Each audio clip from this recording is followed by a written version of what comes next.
Hello, Sharon. Congratulations and thank you. When we talk about leadership, that's the type of appointment that we're talking about. We heard about Melissa Long. Now we have not only the first black colonel, but the first black colonel. And she's in the National Guard. As a former Air Guardsman, I say, congratulations and thank you for your service. So at this point, we'd love to ask for audience participation, and we'd love for you to ask a question that is as clear and succinct as possible, and each candidate will get a chance to respond.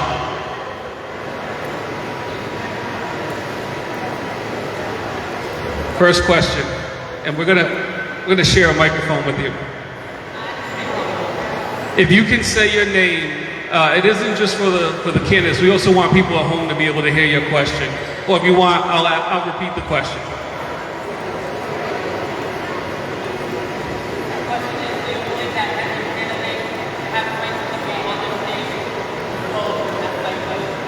The question is, do you believe every candidate should have the right to debate with you on the stage? I started last session on my right, so this time I'm going to start on my left. Matt, we'll ask if you would respond, and then we'll go right down the line. Yeah. Absolutely. More transparency is better. Inclusion is good. Absolutely. These works out. Yes. I got to get more than a yes. So absolutely, but we have to understand that in Rhode Island, to get on the ballot for the governor's race, you need 1,000 signatures. There's no federal mandate for nomination signature process. It is a huge hurdle for people to get on the ballot, for working people to get on the ballot.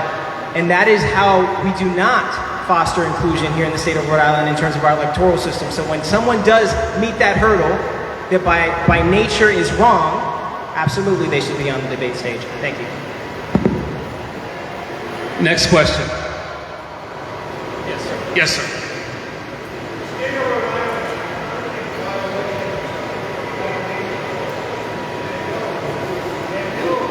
Could I ask you to come to the mic? I'm sorry, I'm having trouble hearing you.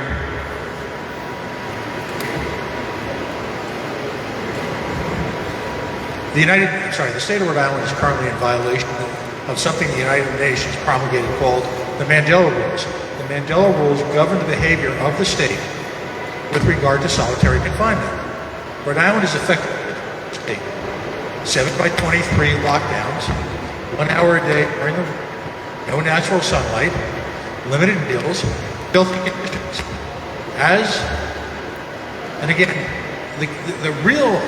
the toughest part for me is that Nelson Mandela was caged in an 8x10 box. Incredibly enough, at the adult correctional institute in Branson, the box that our fellow rounders, our sisters are a foot longer. As governor, will you end the process as is currently envisioned as solitary confinement? Thank you. Thank you. I think I heard most of the question, and I want to say I'm so glad you raised this. Thank you.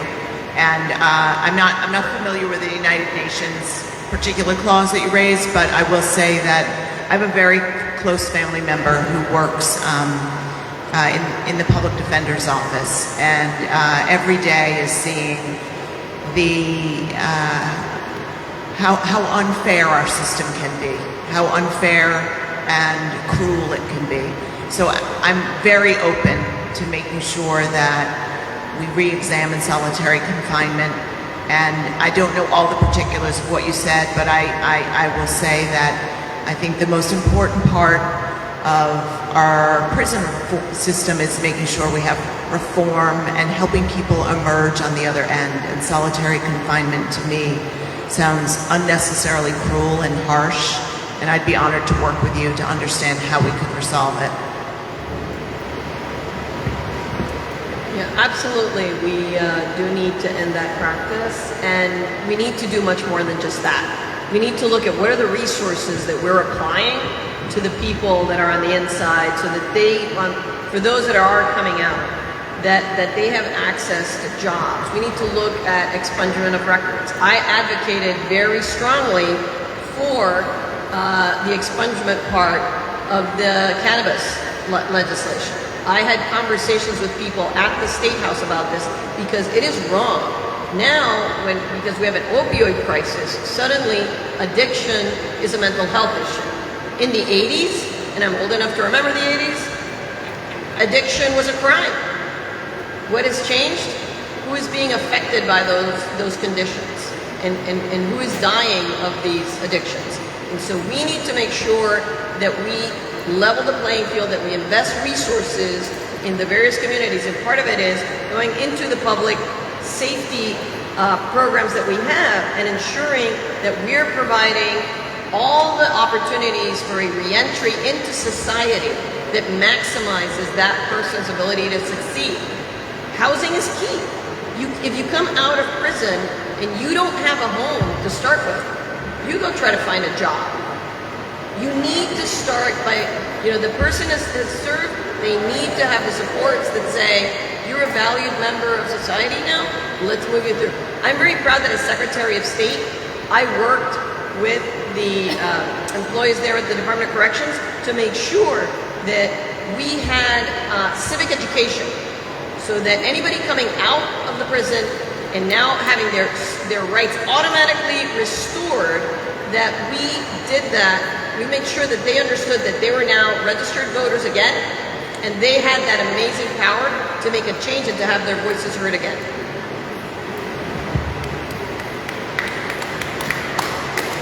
I am so glad that you asked this question because I was trying to figure out how to respond to the doctor when he said that some candidates hadn't taken a stand about this, and this is a great segue because solitary confinement is torture, and the practice must be stopped. With me as governor, you will have somebody who stops this form of torture. It is cruel, it is unusual, and there is no place in Rhode Island for solitary confinement. Also, we need to do a better job with criminal justice reform. We talk a lot about the American dream, but the other thing that is uniquely American is the idea of second chances. And if you have done your time and you have, you want to re-enter the community, you should be able to participate in the community as well. Thank you. Thank you. Pat, what amazes me is that you had to bring up the question for this to be a part of the discussion, right? That's what amazes me the most. It is torture. It is torture. And we do need to address the fact that we have a criminal justice system that has been looking away from people being tortured here in the state of Rhode Island. Addiction came up and how we're criminalizing things. We're criminalizing not just addiction, we're criminalizing poverty. People are being harassed because they're sleeping on the streets and we're not helping them get housing in this state. They're ending up in prison and they're ending up in solitary confinement. Systems designed to kill people's spirits inevitably destroy societies. We saw it with the Greek civilizations and the Romans. And so here we are again, full circle, after 2020, where we were talking about racial justice, and then still, you have to ask the question about whether solitary confinement is torture or not. It is. What's even more torture is when children of those who are incarcerated have to look at their parents and wonder whether, when they're going to see them again. And those children have to grow up with the trauma of not having a loved one accessible.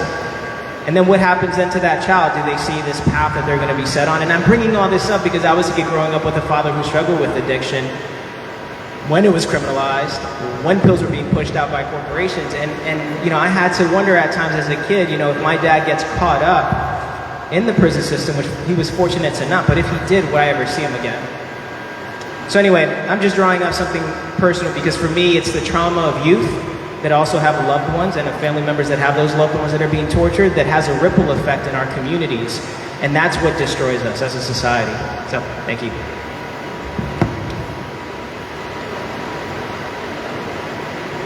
In the last century, countries around the world decided that it was a violation of international law for countries to torture enemies that they capture during war. And Rhode Island is torturing its own citizens with solitary confinement. So it's something that is so far past the time when it should have been banned, and I'm for banning it right away. Thank you. And for our last question, we're going to go to the most enthusiastic hand raiser and supporter. If you come forward and ask your question, please. I'm enthusiastic because I'm an Narragansett Indian and never once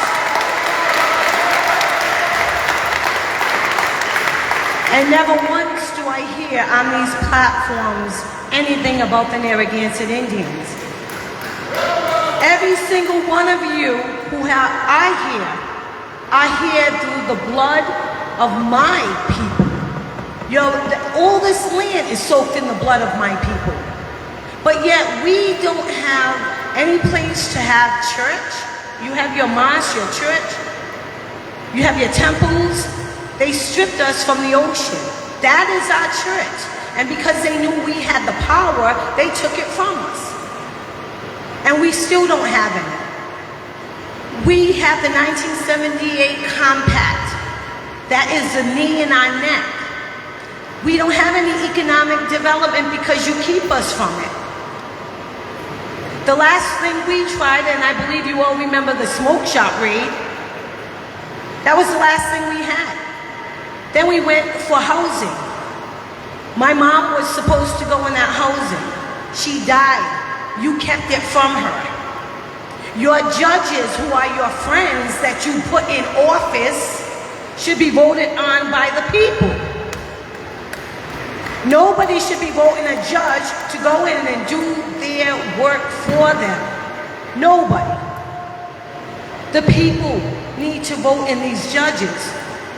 Because when the people do it, there's no power over them. They don't owe things. They owe the people. So I ask you, when you get into your position, whoever may get into this position, and I have to thank Daniel Munoz, who came down and spoke to the tribe. But I would like to ask you, are you going to build a relationship with the tribe? What do you plan on doing to assist them? And please don't say a pass on the beach. We want oceanfront property so we can pray. So please. Thank you.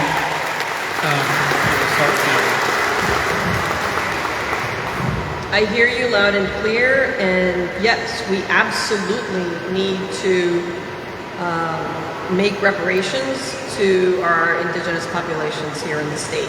As Secretary of State, I have had the pleasure of being able to work hand in hand with members of the indigenous communities here to be able to include your history, for example, in our state archives and in how we talk about the early history of conquest.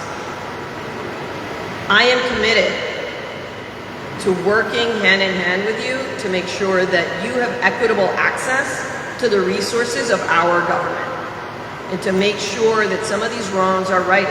And you and I both know this because, you know, when I've made a mistake, I've made my amends.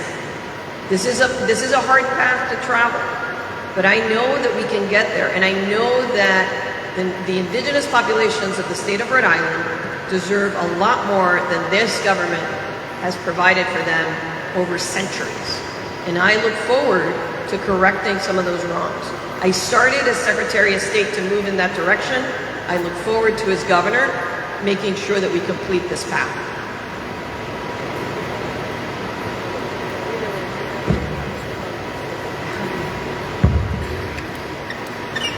I will commit to having a real, open, and honest relationship.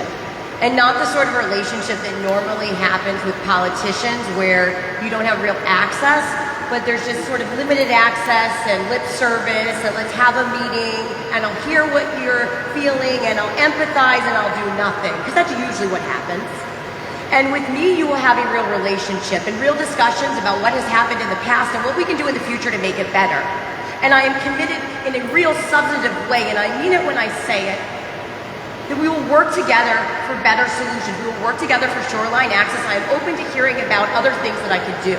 But what you will have with me is true access The sort of access that is deserved in the state, one that is not limited by people who give campaign donations or insiders and have the governor's private number because they are contributors. But I will be the governor for the people of Rhode Island. I will be somebody who will develop a true, sincere relationship with you. We've talked about that already together. I'm just sorry to have a private conversation publicly, but I really do mean that.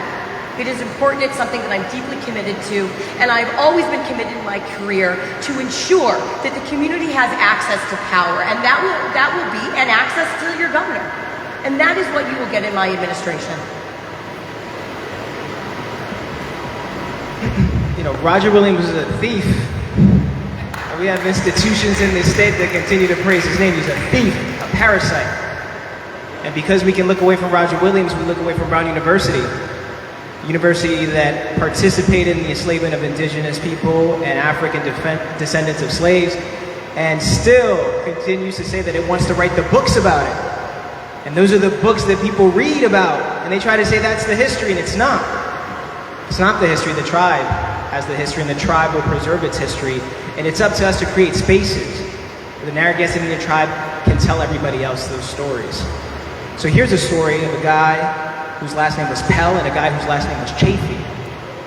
And how these two guys with these bridges that we cross at times came together and created a 1978 settlement agreement right before the federal government was going to give sovereignty to the indigenous people on their land. So it fast-tracked an agreement to landlock Narragansett Indian tribe, to landlock them, to give them a little bit of land, make sure they didn't have access to the ocean, and then to say that if you wanted to build on that land or do something, you have to ask us. So it's not really sovereignty. And so when the casino comes up, the Gaming Act of '85, and there was this chance, right? Economic opportunity, build a casino. The state says, no, you need our permission. You need to participate in the bid with us, or in the state bid. So time passes, and this other crook called Kachiri, corporate executive, and that was praised for being a corporate executive, becomes governor. And when the tribe is very close to winning that bid, he uses the force of the police to raid a smoke shop for cigarette taxes. And he puts his knee on Bella's back. And he puts his knees on others' backs and drags kids. And everybody looked away. Channel 12, that racist media organization that's excluding people of color, looked away. Channel 10 looked away. If we want to identify and understand the injustices that are happening in the urban core, we need to only look towards the injustices that continue to take place towards our indigenous people, our Narragansett Indian tribe. I'm going to be a governor that stands with you and calls it out and fights for opportunities and resources so that you have access to the ocean and economic opportunity.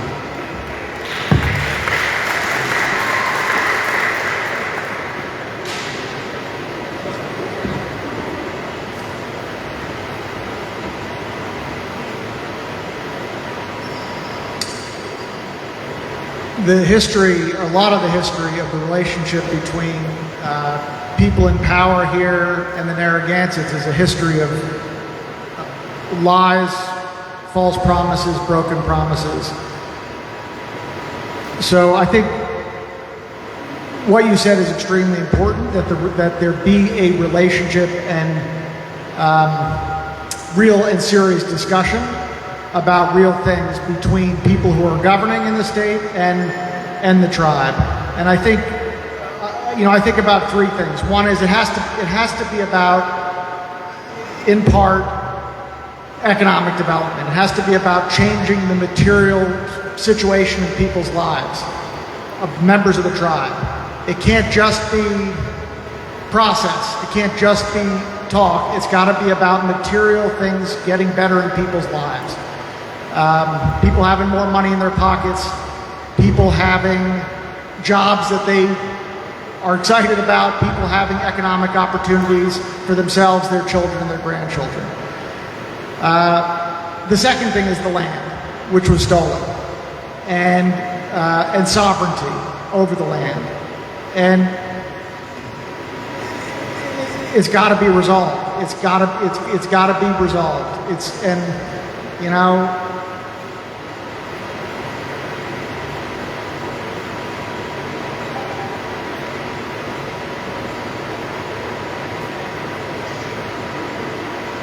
It is a terrible story, and it's a terrible thing that has happened here, and it goes on and on and on, and it has to end, and it has to be resolved in a way that is satisfactory to the tribe. The third thing, I'm talking about the land. The third thing I'd say is the story. The story's got to be told, and it's got to be true. And if you go into our State House and you look at that big mural on the wall, the story that mural tells is a story of Roger Williams and his guys rolling in on a canoe, and indigenous people happily handing everything over to him. It's a lie. And we need to tell the truth if we're going to make change in this state. Thank you. Thank you very much for being here and for and for your courage. My commitment to you is that I would meet with you before I become governor. I would really like to understand how we could make something work so the tribe does have access. I don't want to make a promise sitting up here that I can't deliver on, but I promise to you that I would meet with you to hear what could we do that could be acceptable and satisfactory. And I'm sorry for the pain that we've caused historically. The other thing I'd like to add to this conversation, though, is the economic opportunity that the indigenous people of Rhode Island have missed out on for far too long. And I commit to you, we're about to get $2.5 billion from the federal government for infrastructure.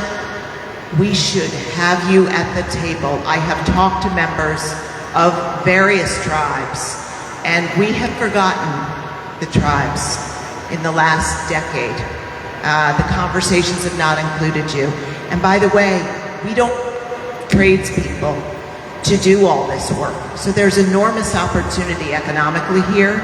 I think you could help us play a leading role to make sure that the people of the Narragansett,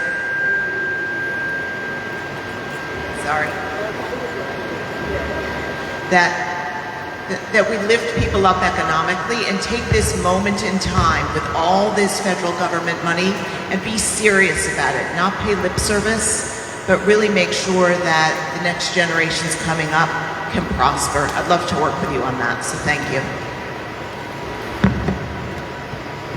All right, everyone, so we made it. I ask you to put your hands together for the candidates of our panel today.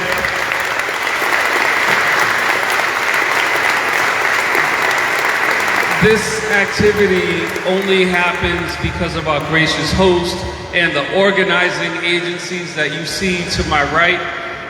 But I'd like to leave here with a call to action. You've heard from each of the candidates. I hope you've been able to find a clearer pathway to making a decision for those of you who are undecided, for those of you who are decided. I'd hope and encourage you to plan your vote. Make sure that you understand where you're voting, what's required when you get there, whether it's early in person. If you sent a mail-in ballot, that's great. If you've applied for one, make sure you fill it out. And if you vote on the day of, make sure that you do it as early as possible so nothing gets in your way. Because your voice is your vote. And that's why you came here to make your choice. If I could ask you to follow me. My voice, my vote, my choice. My voice, my vote, my choice. My vote, my voice, my vote, my choice. My voice, my vote, my choice. My vote, my choice, right? It's say it in your head. Make a plan, make it happen. My name is Kyle Bennett. I'd like to thank each of you for not only your civility tonight, your graciousness as candidates, but for your candor. To answer questions on the spot is not only part of the job, it's something that these organizations were hoping you'd be able to do, and you all did it in exceptional fashion. So I enjoyed being here tonight. I hope that the microphone scenario is not too much of a challenge. I thank you all for coming. And again, remember, make a plan, execute it. Vote. I have a 1 in the back. I'm so sorry.